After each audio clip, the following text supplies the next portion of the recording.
Friends, let us continue our discussion on stability of chemical reactors, and in today's class we will look at specific examples to see how we determine the stability and what implications does it have.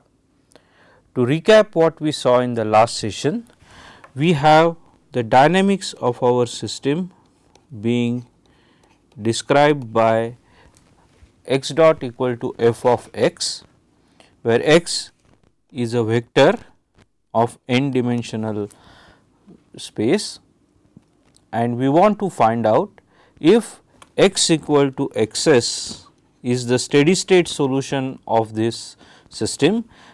It means that x s dot, which is f of xs, is 0. That is what we mean by a steady state solution.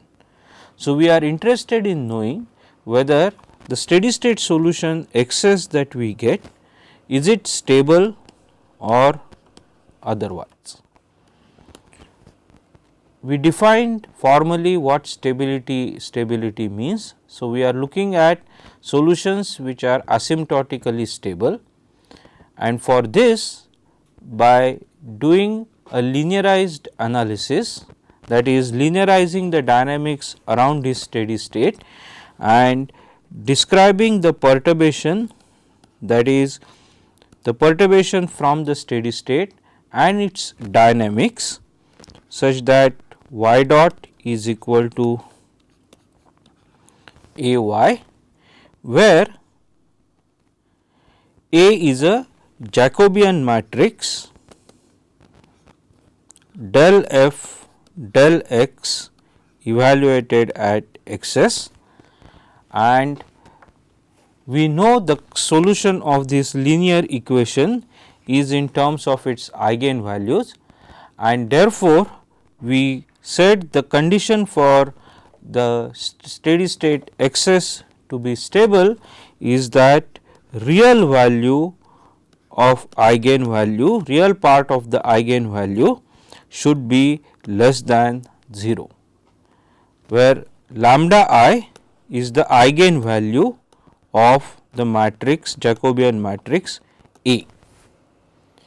If it is one of them is positive, then the system is unstable, and if the real part is 0, we cannot say much about the stability of this system.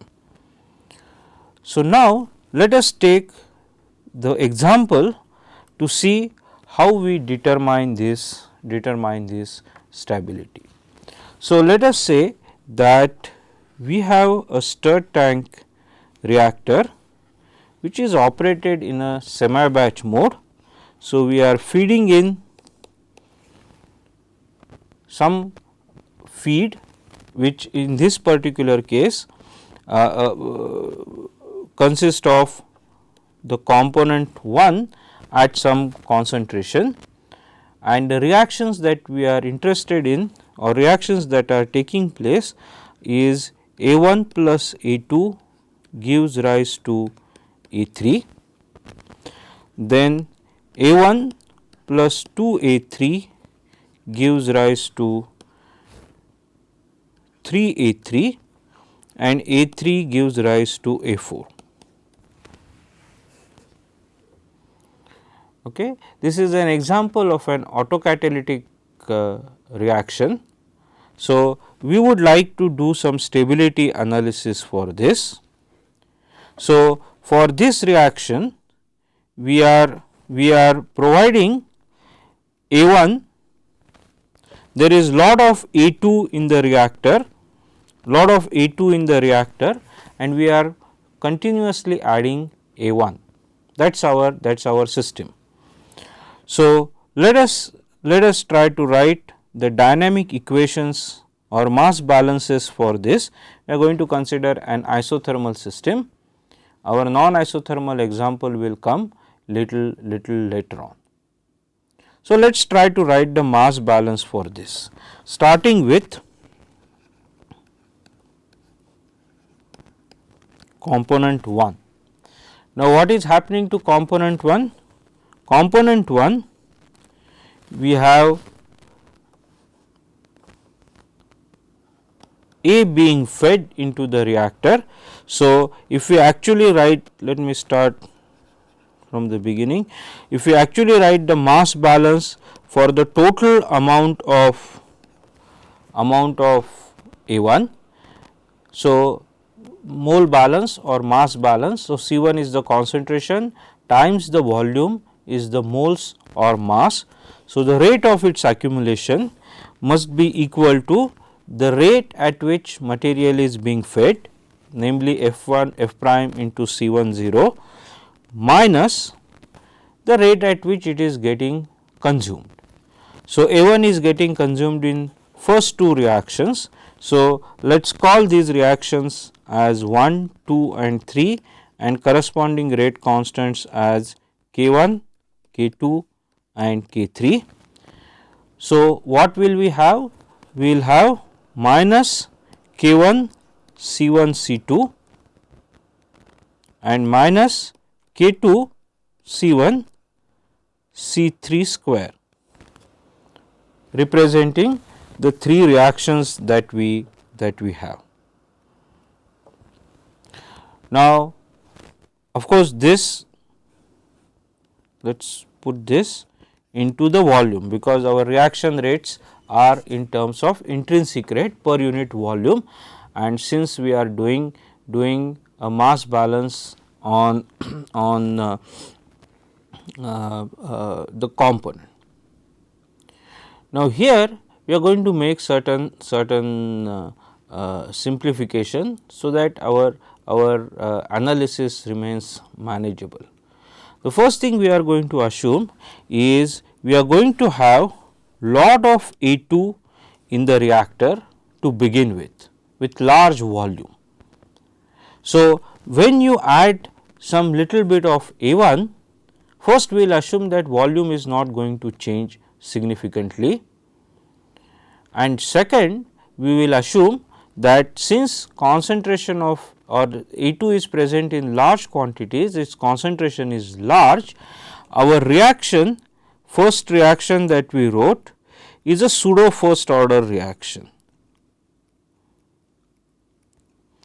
That means, firstly I am going to assume that volume is fairly constant. So, I will just take out volume out and write dC1 dt, V into dC1 dt equal to F prime C1 0 minus, I am going to absorb this C2 in the assumption that concentration of species 2 is very large compared to all other species. So, its variation is negligible. I am going to absorb that into rate constant and just going to call this reaction as pseudo first order reaction. So, although I am calling it same constant K1, between this step to this step I have just absorbed this concentration K1 C2 into K1, and then we have K2 into C1 C3 square into V. This I am going to simplify a little bit,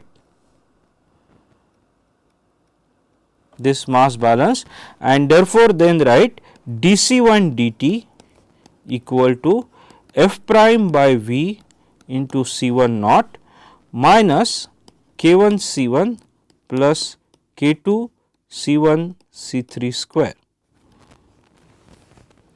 That is my mass balance for species 1, and with the same assumption I can write my mass balance for species 3, because species 2 I am assuming that its concentration variation is negligibly small.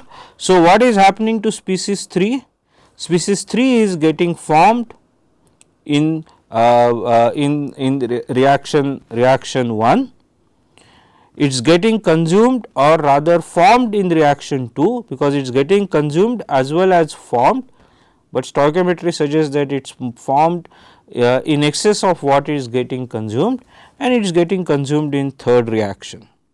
So, if I do the proper mass balance for this now, I can write, now there is no feeding of species 3. So, I can straight away write it is getting produced in reaction 1 and 2 and getting consumed in reaction 3. So, these two quantities are now sufficient for me to describe the dynamics of the whole system, because if you look at C4, it will be simply K3 into C3. So, I need not worry about C4 in my analysis. So, we now have our mass balance equations, which once again for sake of simplicity, I am going to make these equations dimensionless by defining my dimensionless concentration, let us say alpha as C10 C1 by C10,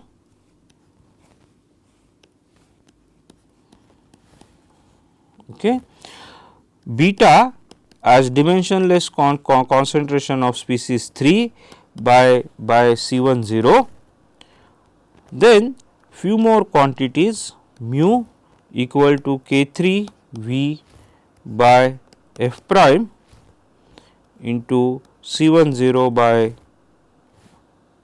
C star, and kappa as rate constant K1 by K3, and if I do all that and substitute this in the dimensionless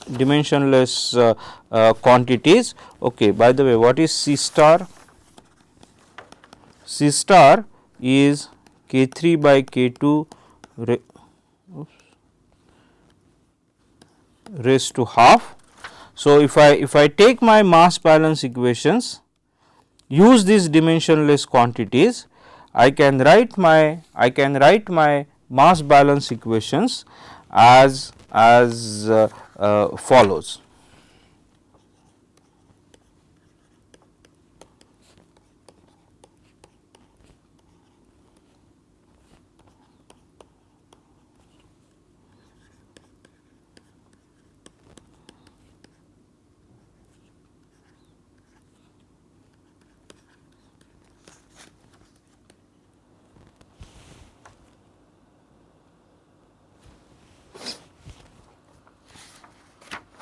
Okay. So, I can write these mass balance equations in terms of these dimensionless quantities, where this kappa is everything is defined in the previous slide. Okay. So, now what I have is my dimensional mass balances made dimensionless by defining these quantities, which convert my dimensional mass balance equations to dimensionless form. Now, I want to look at the steady state of this. Okay. So, now let us try to map it with whatever general formulation that we have. So, let us first define our state vector, which is our alpha and beta. Okay. Now, its dynamics x dot equal to f of x will have now two components, f1 and f2, which are according to these mass balances mu minus kappa alpha minus alpha beta square, which is my f1, and kappa alpha plus alpha beta square minus beta, which is my f2. So, now I have defined my f1 and f2. So, I need to define my steady state now. So, what is my xs? That is alpha steady state and beta steady state. This is given by f of xs equal to 0. That means mu minus kappa alpha minus alpha beta square equal to 0, my f1 equal to 0, and kappa alpha plus alpha beta square minus beta equal to 0.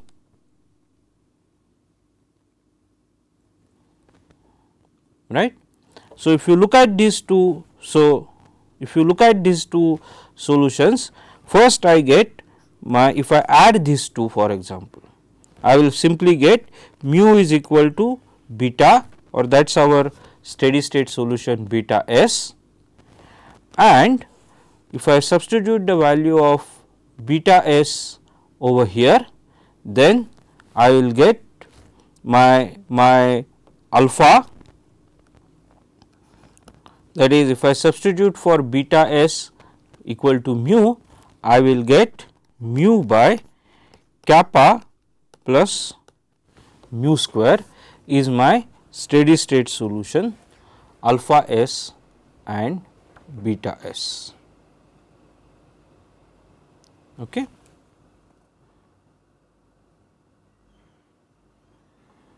So, this is my steady state solution,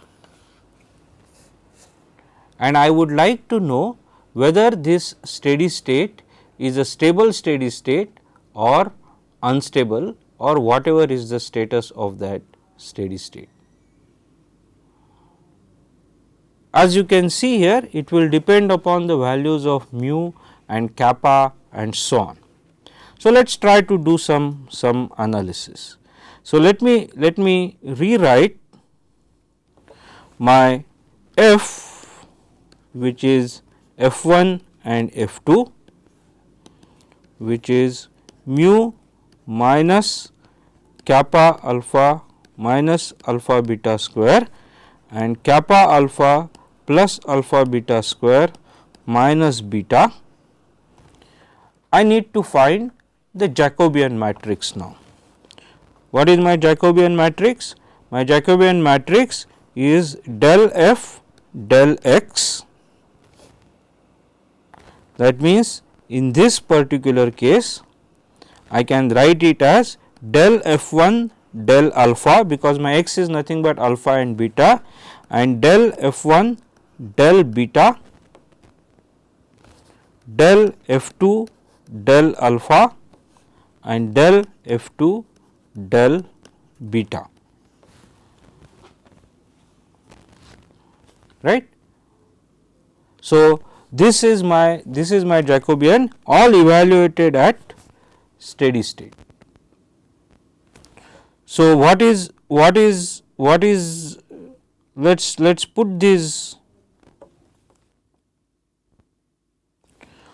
let's put these quantities of del alpha and so on. So, what is our first term?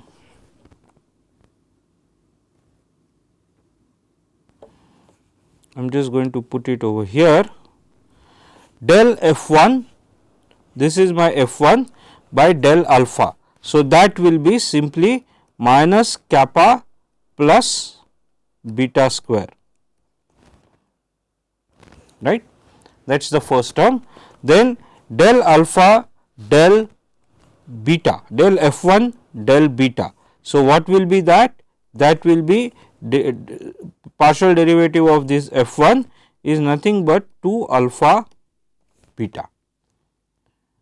Then the second term f2 and del f2 del f1. So, del f2 del alpha. So, that will be just kappa plus beta square, and del f2 del beta, which will be 2 alpha beta minus 1, all evaluated at the steady state value, that is alpha equal to alpha s and beta equal to beta s. So, for this example, we now have our Jacobian matrix with specified values of alpha s and beta s. So, we need to find out whether that eigenvalues will have real part or positive real part or negative real part and so on. But since this is a two dimensional system, we had only two state variables alpha and beta. Let us try to do some analysis to the extent that is possible. We can't determine the values of eigenvalues probably that easily. Of course, you know for a 2 by 2 system you can actually find out analytically, but let's try to then write this matrix A in a general form as A11, A12, A21, A22, okay, and try to determine the eigenvalues of this particular matrix, so that we can say something about the behavior of this system. So, what is the eigenvalue? Eigenvalue is nothing but determinant A minus lambda I equal to 0, or determinant A11 minus lambda A12, A21, A22 minus lambda equal to 0, and for a two dimensional system, system, we actually can write therefore A11 minus lambda into A22 minus lambda, just determinant of 2 by 2 system, minus A12 A21 equal to 0, which on further simplification gives us lambda square minus A11 plus A22 into lambda plus A11 minus A11 into A22 minus A12 A21 equal to 0. I am just expanding this algebraic equation.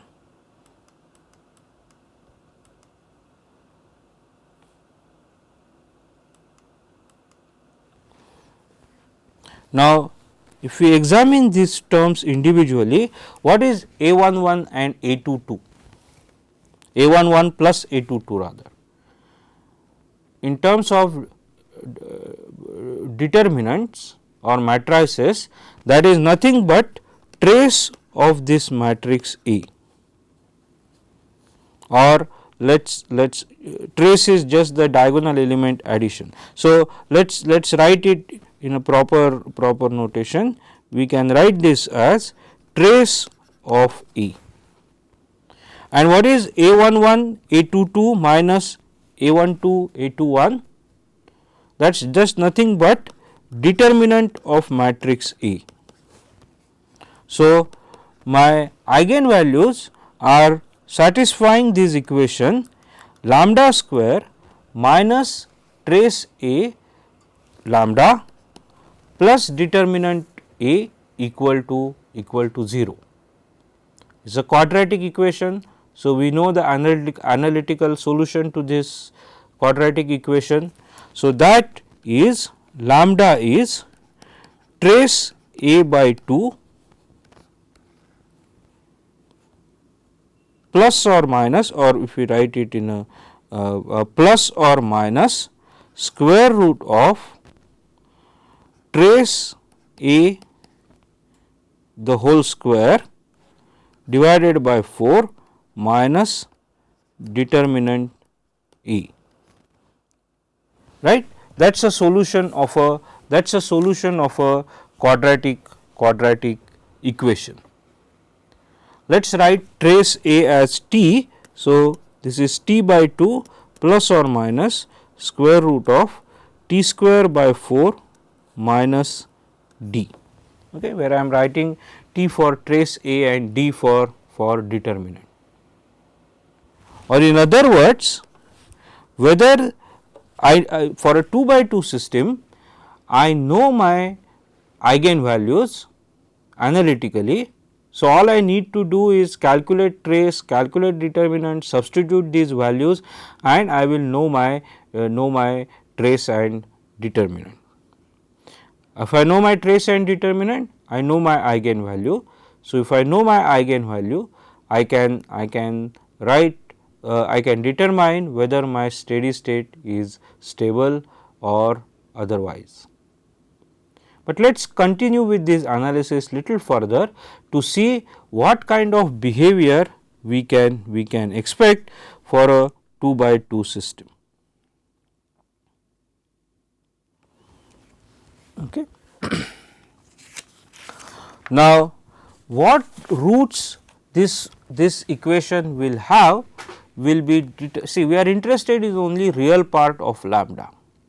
So, for example, if this second quantity t square by 4 minus d is 0, if it is 0, then whether the eigenvalue is negative or otherwise will be determined by simply the sign of this t. On the other hand, if it is positive, that is t square minus 4 minus d is positive, then we will have to worry about whether this can possibly give you a negative or positive eigenvalue. So, it all depends upon how this t square minus 4 by d behaves. So, let us look at what behavior can we expect by plotting trace A, that is t, on the x axis and determinant d on the y axis. So, if I write t as x and d as y, what is this equation t square minus 4 by minus d? It is nothing but x square by 4 minus y equal to 0. What is this equation? This is actually a parabola. We are familiar with this equation. We may be familiar in the form y square equal to ax or something like that, but it's a same story if you say x square equal to y. I mean that's a parabola. The only difference is we have a parabola which looks something like this. So, this parabola is t square minus 4 minus d equal to 0. So, now let us look at what happens to my eigenvalues depending on the values of my t and d.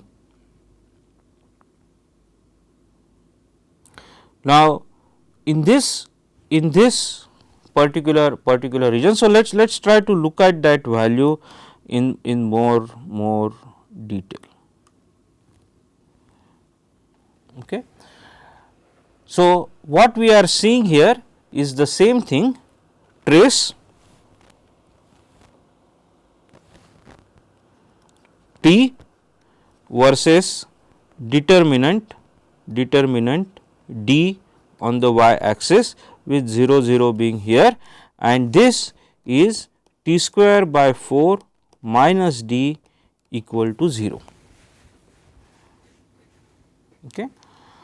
Now, as we see here, this parabola divides this phase plane into several regions, and let us examine those regions one by one.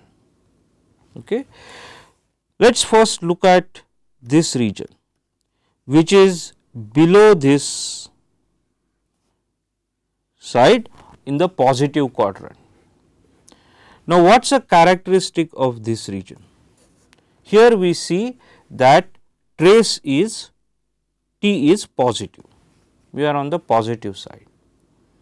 And what about t square by 4 minus d? What can we say about that? Now, how do we determine that? You take any point, for example, here.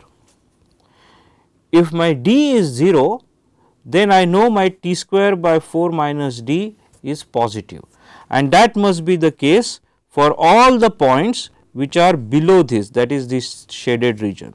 So, what is happening here? My t square by 4 minus d is also greater than greater than 0. Okay.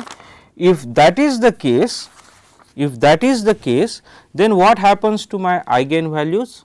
If my t square by 4 minus d is also greater than 0, t is greater than 0, d is obviously positive, we are looking at only positive number.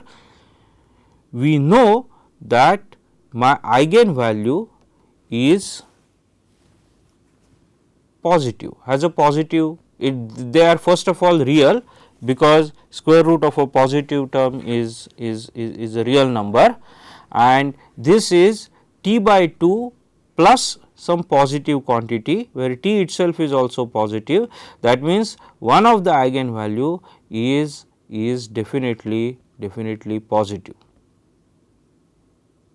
and the other one will be also positive, because we know that t square by 4 square root minus d will be smaller than t by 2.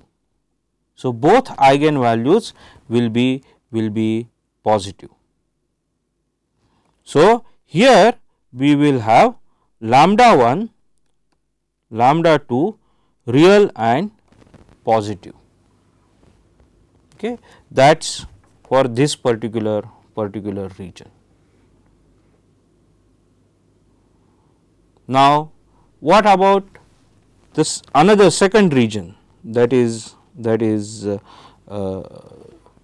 shown over here, that is above this curve. Okay. So, I am now going to use this blue line above this curve, but in the positive quadrant.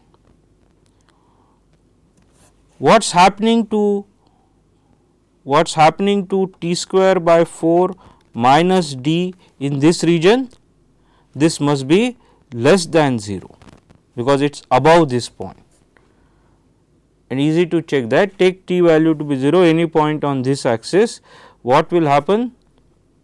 Any point on this axis, t is 0, d is positive. So, we have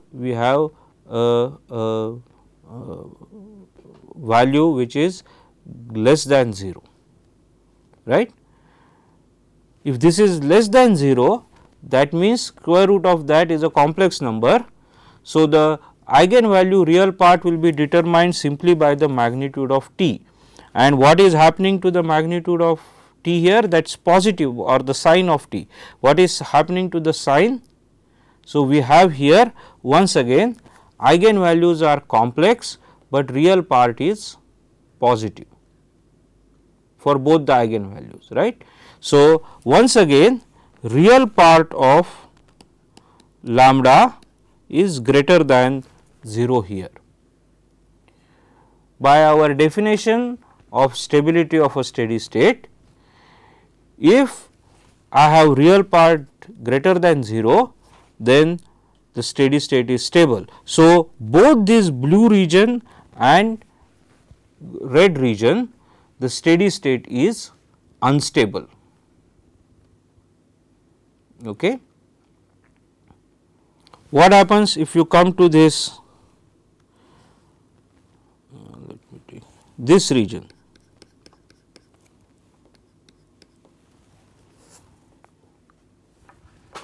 What is happening here? Here, by the same argument, we can show that first of all t square minus 4 t square by 4 minus d is less than 0, t is negative. So, the real part of lambda is less than 0 in this quadrant, and similarly here also t is negative, this is greater than 0. By the same logic, here also real part is greater than 0. So, we have stable node, stable focus. Now, what is this business of node and focus? So, essentially what we are saying is, on this part, let me recap. So, what did we say? We had a 2-dimensional problem for which we had a steady state we had its eigenvalues, and depending on the value of trace and determinant, whether it lies in this region or this region or this region or this any one of these 4 regions, we have different types of stability. We will see example, but before we do that, what is this trace node and business and so on. So, here is the extended version. So, now what happens is this node or spiral or focus, these definitions are given or nomenclature is given based on how will be the response of the system to the perturbation. So, what is, remember we are looking at y dot equal to a y. So, if I give some perturbation y of 0 as delta, how that behavior will look like. Just in the previous slide we saw that this was an unstable region. So, here the response of the system is to go away from the, so steady state is my 0. So, this is how the response looks like, it is called stable unstable node. For this as a steady state, if I give small perturbation, the response is spiral in nature. It is unstable, it is going away, that is my perturbation is getting magnified, it is going away from the steady state, and therefore, it is unstable spiral. For this particular region, this is the steady state, my response is a stable spiral, it is a stable steady state, asymptotically stable. So, any perturbation actually tends to die down and we get to the original steady state, but in a spiral manner, and this region is where real part of alpha is less than 0, we have stable node. We have of course saddle point as well. So, let us take an example. So, let me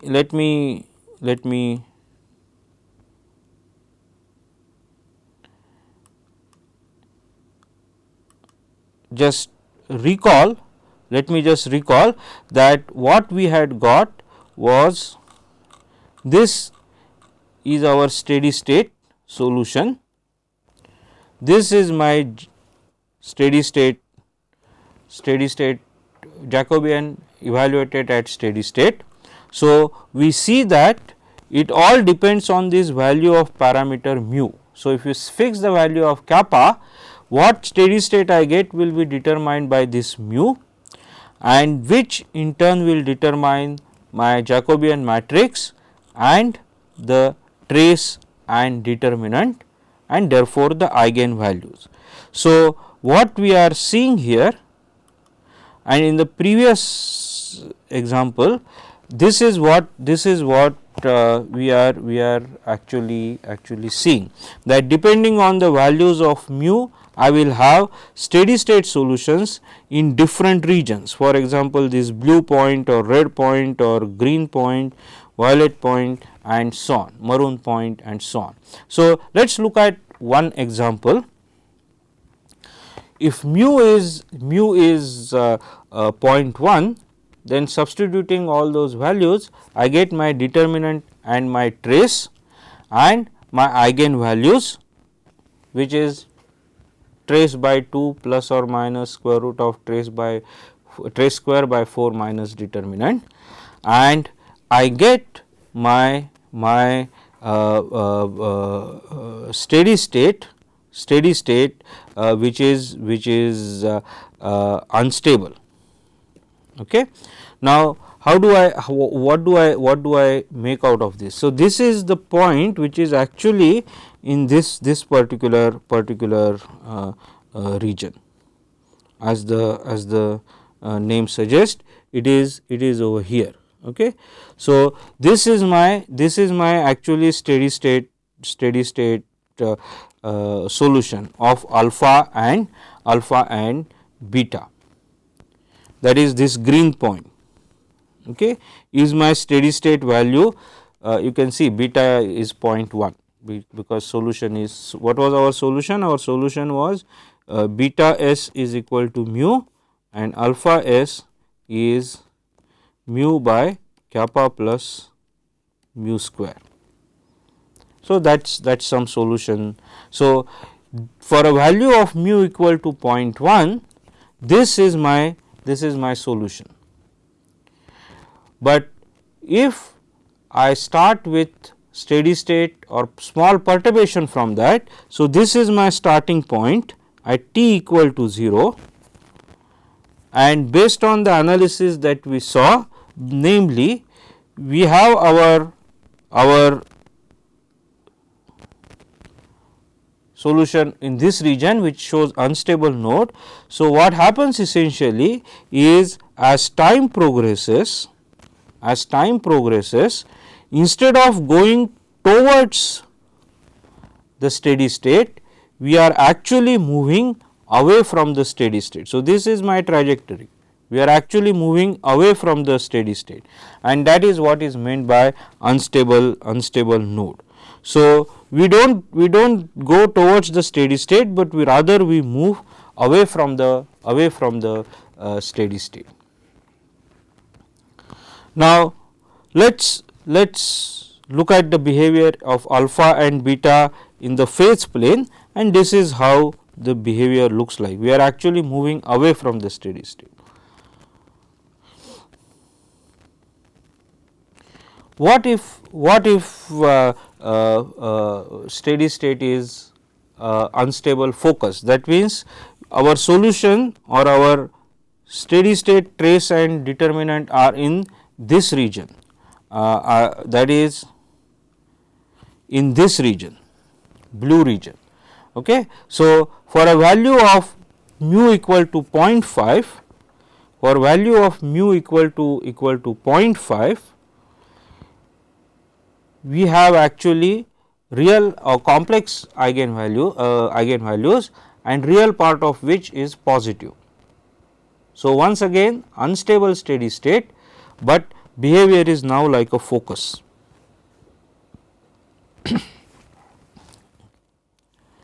So, this is my green point is my, again the same plot, alpha and beta versus time. So, this is supposed to be my steady state. So, if I were to start at t equal to 0 at this point, once again instead of going to the steady state, I actually go away from it. Seen in this phase plane of beta versus alpha, green is my steady state, red point is my starting, and we see a spiral behavior. We are going completely away from it.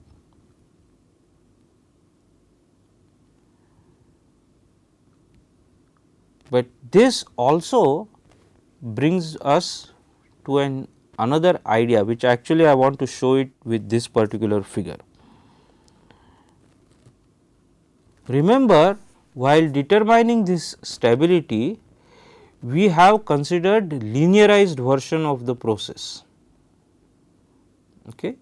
So, linearized version always implies that our assumption of linearization is always realistic and hopefully applicable only if the perturbation is very small, or in other words, when we linearize a function around a point xs, when we linearize it, let us say we say del f, del x and so on, this linearization is valid. Suppose this is my point xs, then this linearization is valid only in the small neighborhood of xs.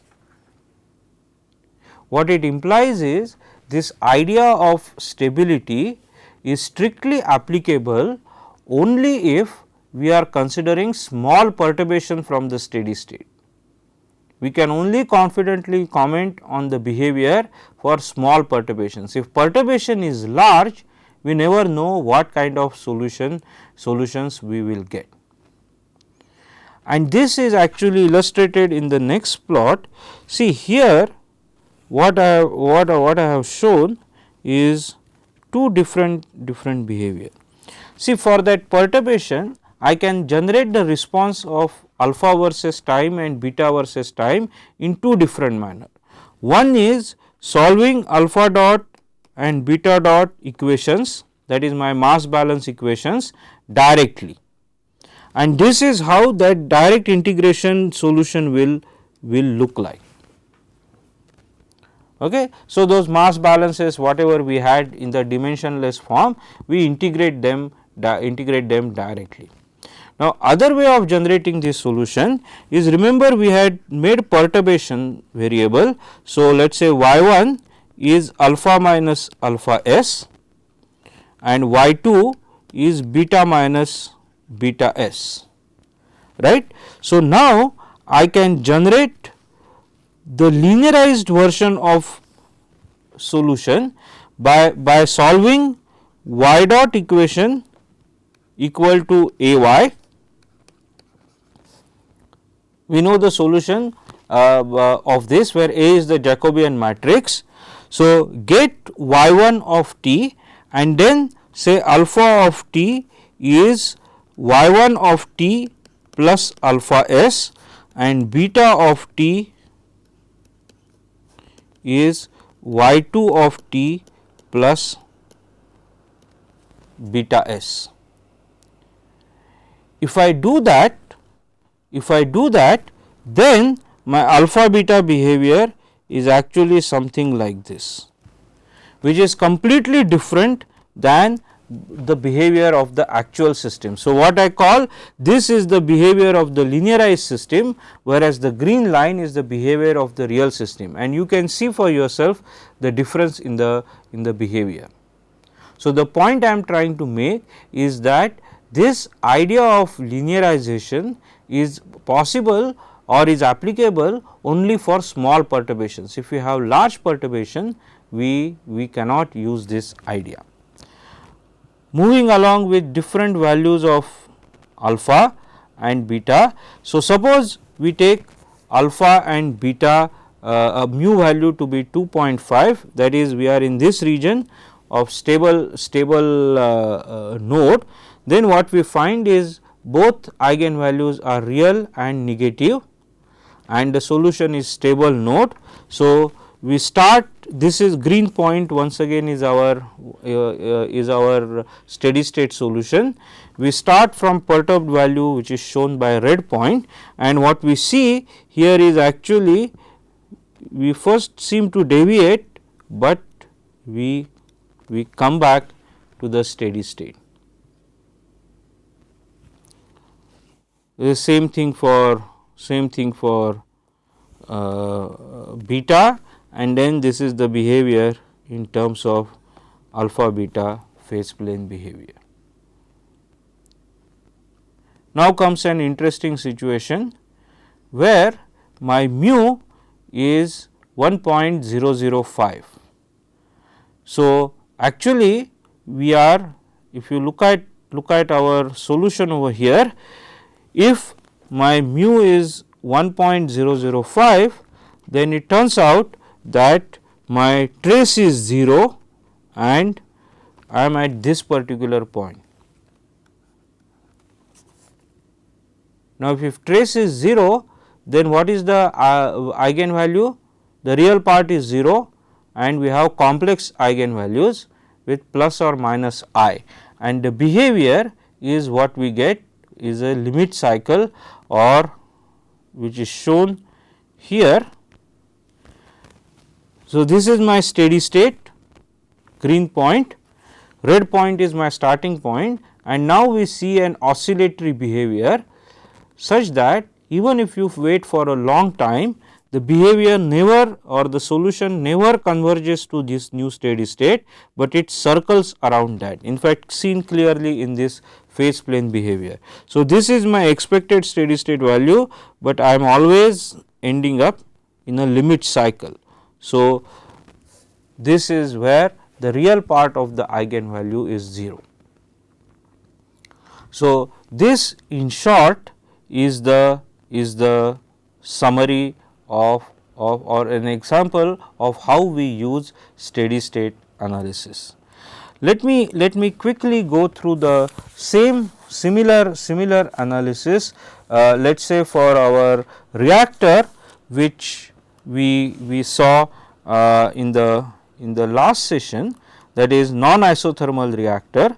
So, if I can get this, okay. So, this was our example, we went through this example last time, that is our non-isothermal CSTR, and these are our x, that is vector x, which is dimensionless concentration x and theta, our dynamics, which we define as F1 and F2, where my F1 and F2 are this particular matrix, and then we have this del F1, del x, del F2, del theta, and so on. So, now if I write my stoichiometric matrix using all these quantities F1, F2, and so on, I will get my Jacobian matrix as 1 over k naught tau r plus r1, r2. I will just come to what is r1 and r2.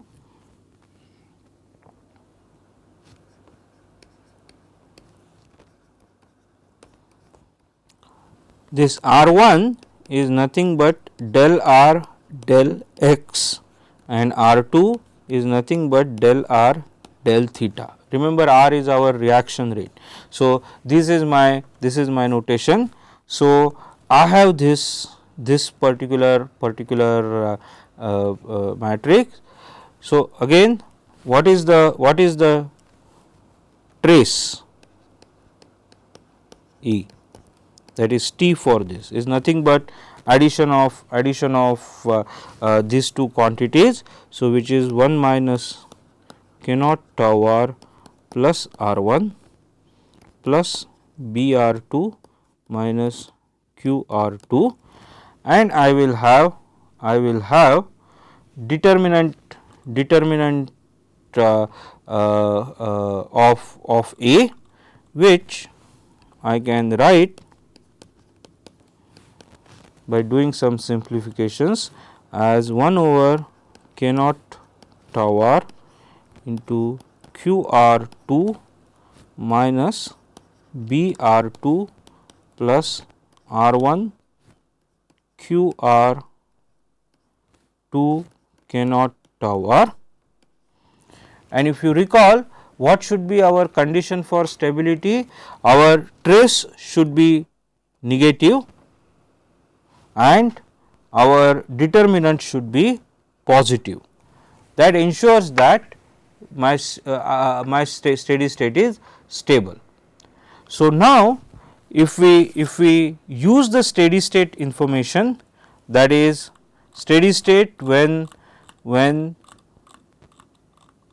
this quantity is F1 and F2 are 0, and if I use all that, then it turns out that this particular condition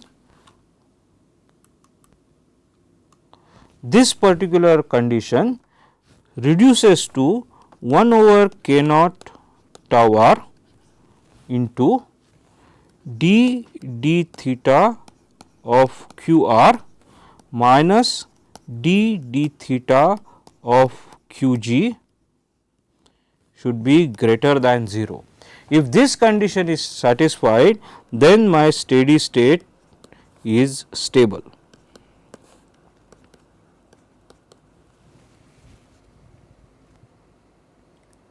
You will recall that this was exactly what we saw in a graphical sense, when while looking at the behavior of unstable and stable steady state, we said that let me let me just redraw these figures. What we said was this was our QG curve, this was our QR curve, and we said at point 1 and 3 are stable, this is unstable, right. Let me draw QR curve by a red line. Okay. So, what is the condition for stability? We said that the slope of the heat removal curve with respect to temperature, what is this? This is against theta, with respect to temperature should be higher than the slope of heat generation curve, which is precisely what is happening at point 1 and 3, whereas this condition is violated at point 2. Slope of this blue line is higher than the slope of the red line, and therefore, we find that this steady state is unstable. So, with this we will conclude our discussion on unstable or stability of the steady state. Just to recap, what we saw was we have a dynamic system and we have a steady state solution for this dynamic system. We are interested to find out whether the system is stable or unstable, and we do this by doing a linearized analysis considering the Jacobian, which is the partial of f with respect to x or partial of the dynamics with respect to x, and looking at the eigen values of this Jacobian. If the eigen values have real negative part, we say that this system is stable. If the real part is positive for any at least one of them, then we have a unstable steady state. What is the meaning of stable steady state? In a simple word, a stable steady state is a one where if we introduce perturbation to this stable steady state, these perturbations die down as time progresses, whereas unstable steady state is a one where perturbations simply expand. Practically, it implies that without any control system, we will never be able to reach unstable steady state, whereas same is possible for a stable steady state. Thank you.